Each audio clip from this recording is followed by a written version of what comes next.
Okay, hi everyone. My name is Sydney Garber. I go to Florida State University and sorry, this is my project developing coral records for paleoclimate reconstruction with my mentor, Dr. Alyssa Atwood. A brief overview is paleoclimatology is the study of the climate system before direct measurements were available. Ancient corals provide a window to the past, and these corals record the temperature and salinity of the surrounding ocean water as they grow. Coral fossils are retrieved from a remote island in the middle of the tropical Pacific Ocean called Christmas Island. Then dating chips are taken to determine their age. As seen in Figure 1, the histograms at the bottom show ages of coral from Christmas Island using carbon-14 dating. Different sites show different age distributions of coral fossils up to 6,000 years old.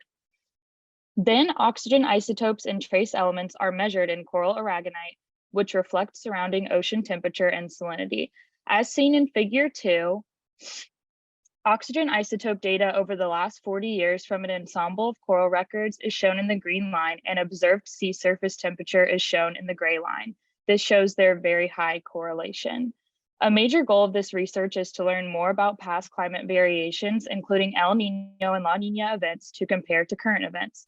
As seen in this top image of a 1997 El Nino event, we can see that large spike again in this graph.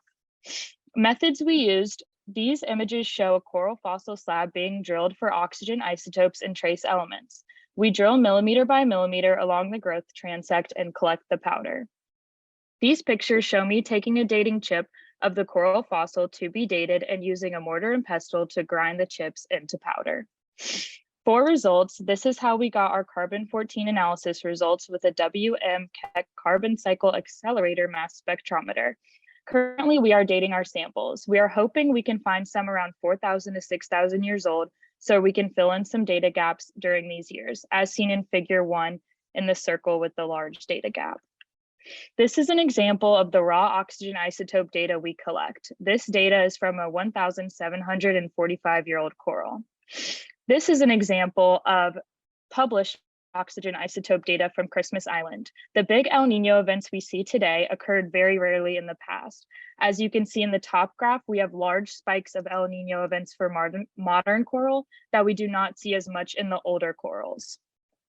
In conclusion, our research goal is to extend the climate record back in time as much as possible and develop high-resolution continuous records.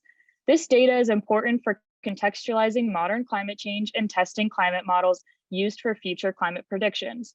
Our main research question is, are El Nino events getting more extreme? The answer is we still need more data. Currently, my lab partner is at UC Irvine running tests for the samples we prepared for carbon-14 dating. And I will continue this research in the fall and possibly beyond with Dr. Atwood and team. Thank you guys for listening, and there's my references and contact information.